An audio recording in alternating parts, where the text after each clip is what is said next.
All right, so this question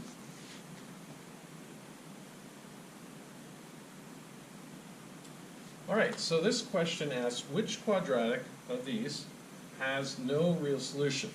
So to figure this out, we're going to calculate something called the discriminant, which is equal to b squared minus 4ac. Now you may recognize that from the quadratic formula being x equals negative b plus or minus the square root of the discriminant b squared minus 4ac all over 2a. Now, if this part here is negative, you're taking the square root of a negative number, which is an imaginary number, so you're going to get an imaginary number here and then real numbers here, so that's called a complex number, but that's not a real solution.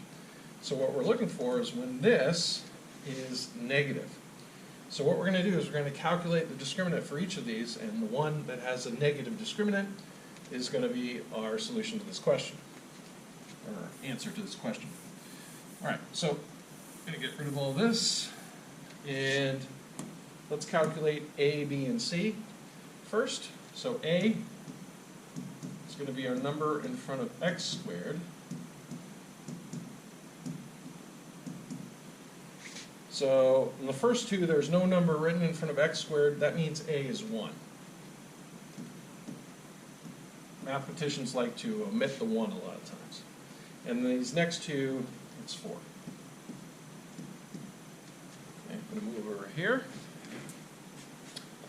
All right, so B is the number in front of x. So in our first two, the number in front of x is a negative 9. And in our next two, it's negative 20.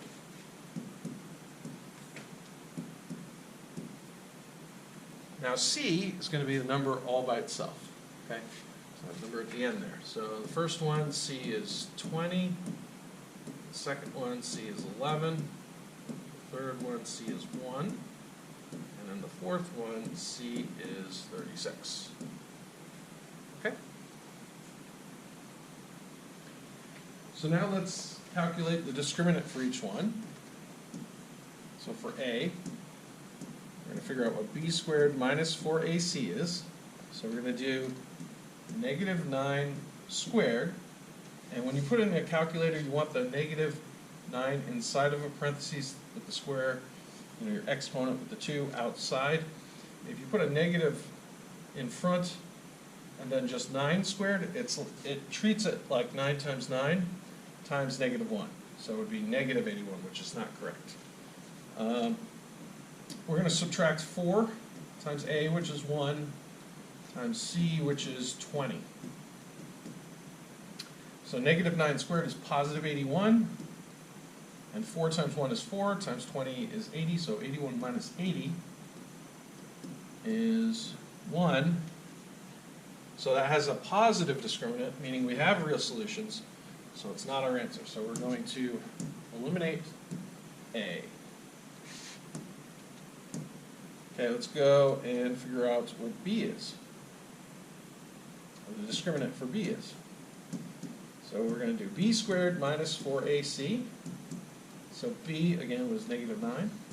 So negative 9 squared minus 4 times a was 1, and c was 11.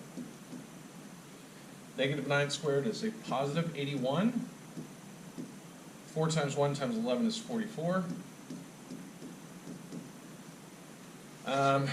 So that's going to be 47. So again, a positive discriminant. So B is not our solution to this problem. Let's look at C. So here the discriminant b squared minus 4ac. That's going to be negative 20 squared minus 4 times a, which is 4, times c, which is 1. So negative 20 squared is a positive 400. 4 times 4 times 1 is 16. So that discriminant is 384, so C is not correct. Now, if you were doing this, going through a test, probably just select D and then move on. But since we're doing this as an example, let's go through D and show you that that discriminant is going to be negative. So B squared minus 4AC. So, okay, so B is negative 20, so we're going to square that. Minus 4 times A, which is 4, times C, which is 36. So we get 400. And 4 times 4 is 16. We have 16 times 36. Let's do that out. So 6 times 6 is 36. Bring up the 3. 6 times 3 is 18, plus 3 is 21. And then we have 1 times 6 is 6, and 1 times 3 is 3. We add these, we see we get 576. So 400 minus 576 is negative 176. Okay, so we have a negative discriminant. So D has no real solutions, and D is the answer we would choose.